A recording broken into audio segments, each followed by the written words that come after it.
Welcome everyone to the online lab sessions.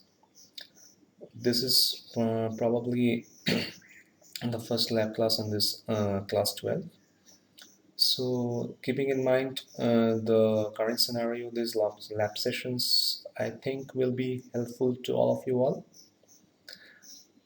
So today we are going to carry out one experiment with respect to an organic, not with respect rather, by taking an organic compound. So without wasting any more time, so let's go straight away to the experiment section.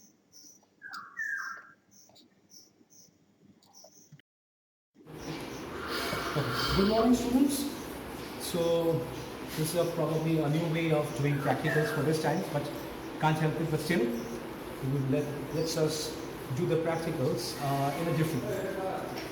So I'm going to do some experiments which are there in your syllabus, and that will probably we know that we are just stuck in our home for some reason, and we are unable to attend the practical sessions, but I'm going to perform those experiments for you so that you become familiar at least with how to take the observations, what are the observations, what conclusions we can draw from that particular observations, and all those things we can conclude from these experiments. So today I'm going to perform two organic experiments. The first organic experiment I'm going to perform, that is with this particular compound, acetone, and the second I'm going to perform with glycerol. Now the question you may ask is, why this particular only one experiment from each? Basically, the rest of the experiment needs a lot of time. Okay, it needs time, but since we are having some time constraints for that reason, I'm just restricting to right now for today's class to two different experiments. Experiments regarding of organic chemistry, which are there in your syllabus. Okay. Experiments I'm shifting to my left now. I'm doing with organic chemistry. We are having organic chemistry experiments in our council practicals, in organic chemistry experiments. In organic chemistry, we are actually having few compounds. What are they? We are having ethanol. With this. We are having ethanol. We are having acetone. These are the compounds we are having in our council syllabus. We are having glycerol. What next? We are having formaldehyde.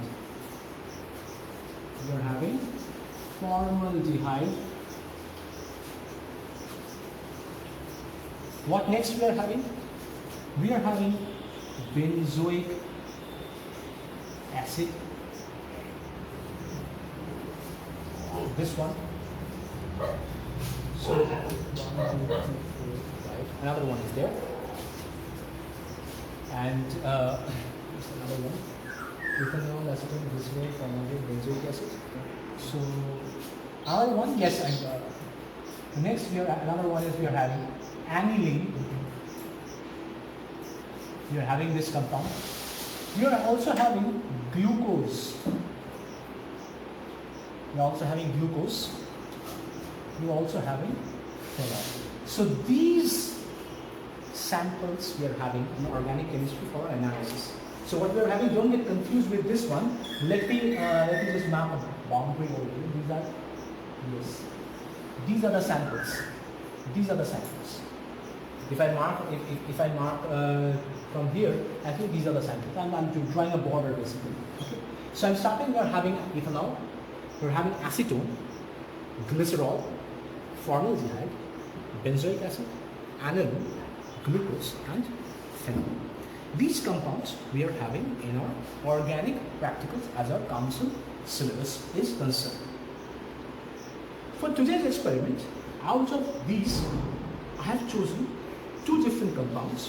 One is glycerol and the second is acetone. acetone, this compound actually belongs to a class of compound, ketones. Ketones. And probably I hope in class 10, in class 11 only, you know what ketones are. They are actually this functional group. This functional group, the carbonyl carbon is present. So this functional group are ketones. Acetone is a first member of the ketonic group. Aliphatic ketonic group, not aromatic. Aliphatic ketonic compound, the first compound of the aliphatic ketonic is acetone. What is this? This belongs to alcohols. This belongs to alcohols. How do we represent alcohols? Like this, ROH. And we know that for glycerol, it's basically a multi-hydroxy. Rather, maybe it's not multi, instead of writing multi-hydroxy, it's better to write, it's a trihydric alcohol. Glycerol is trihydric alcohol. Okay? So, today we are going to perform these two experiments. These reactions, the reactions and theories are available in your book, but reading just organic reaction, any reaction, just reading doesn't help so much, right? So I'm going to perform these two experiments in front of you. You will be able to visualize, you'll be able to see how it happens, or rather exactly what's written over there. We can conclude that one or not. Okay? So now, let's begin. Okay, so let's start with the experiment. The first, as I wrote, I will be taking acetone. This is acetone. As you can see, it's a transparent liquid, acetone. To this, I'm going to add what is written over there, sodium nitroprusside. So sodium nitroprusside, I'm going to add, this is sodium nitroprusside. I'm just adding over here, but you will be doing as a drop-wise. The better is to do it drop-wise. But since I can control it, so I am just adding like this way. Okay, I've added sodium nitroprusside, few, maybe 2-3 drops. Okay, I'm adding a little bit, or 2-3 drops more. That's all. So we have added. Can you see any sort of change? Nothing. It's a transparent. Basically displaying the color of the sodium nitroprusside only. So no changes there. To this, what is written? We are going to add sodium hydroxide, drop-wise. So this is, I'm having sodium hydroxide solution with me. This is a sodium hydroxide solution. And what I'm going to do is, I'm going to add the sodium hydroxide solution drop-wise. Let's see. I will add slowly. 1 drop, 2 drops, like that here.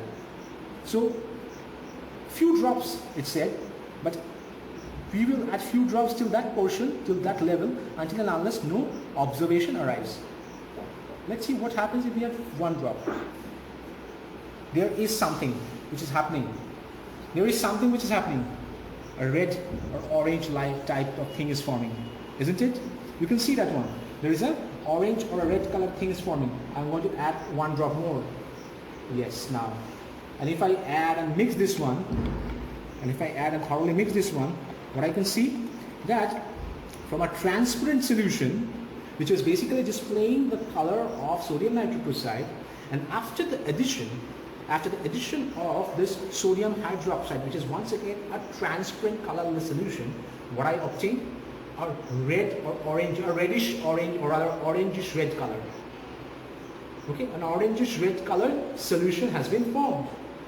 This solution has actually been depicted in the board. As you can see over here, over it's written drop-wise. What it's written? The orange, red or orange colored solution drop-wise. Okay.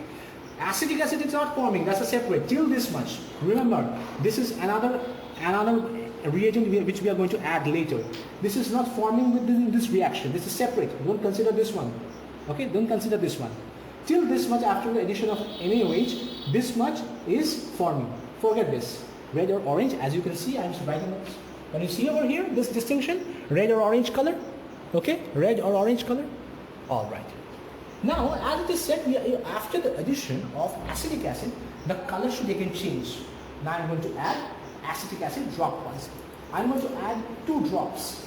Okay, I'm going to add, I've taken acetic acid, as you can see, I have taken acetic acid, and from that dropwise I'm going to add 2 drops. This is a mixture of orange. Let's see how the color changes. 1, we can see the dark color is forming, right? No more, we cannot see the red color anymore. We cannot see the red color, the orange color anymore. The color has changed, a darker shade. I will add 1 drop more.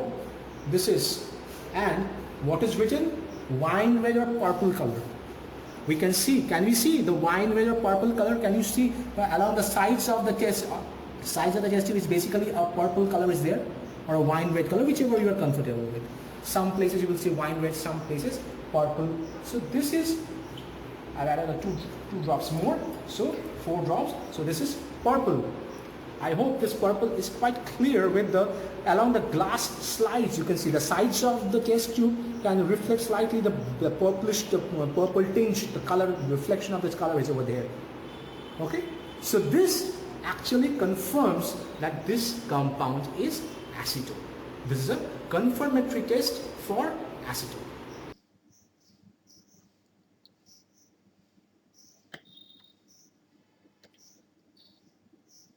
So seeing the color changes that have taken place over here with acetone, and if we go into the rather the reactions, what is happening over there?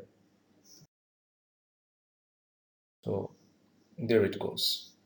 So acetone, you can see that in presence of OH minus. So you remember, you have seen that we have added NaOH. So in presence of NaOH, what happens is the OH minus actually abstracts one H plus from the from CH3 over there, and we all know that carbonyl carbon is rather is having is acidic in nature. Acidic in the sense that it pulls, it's having it develops a positive charge.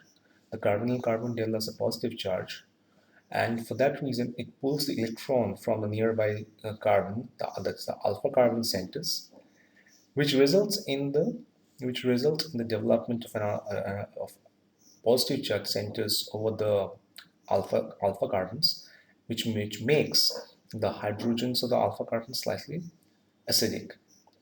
So in presence of OH minus ion, OH minus abstracts those H plus from the alpha carbons, and thereby develops a negative charge center over the alpha carbon atoms. Now the alpha carbon atoms in presence of, now there is the charge center, the entire charged Morse species which forms over there, CH2CO3 CH3 whole minus.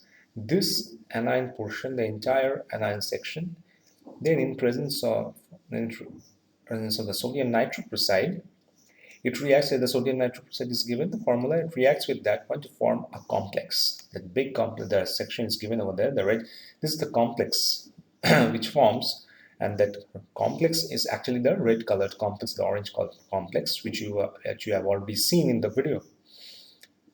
Now, after this is just, you can see this is an anion, and the addition of the acid, that means we have added acetic acid. So the addition of the acid which supplies the H plus, the charge gets, the entire charge species gets neutralized, and hence the color from red color complex it switch over to a purple color. That means from intense red color or orange color it switch over to a purple color, which actually reflects the switching off from a higher wavelength coloration to a lower wavelength coloration. So this from switching over from the higher wavelength to a lower wavelength is actually reflects the long chain transition. That means switching over from a long chain transition to a short chain transition. So you will come across these long chain and short chain transitions in the coordination chemistry section. So when you will read that one, you will able to understand much more how the rather the switching over takes place and how that affects the coloration of the particular complex. So these, when that happens, the color which you have already seen from red to purple takes place. So this is today we have done a simple experiment or a one experiment with keeping in mind acetone. In the next class, we will be doing with glycerol. Okay, so thank you for watching.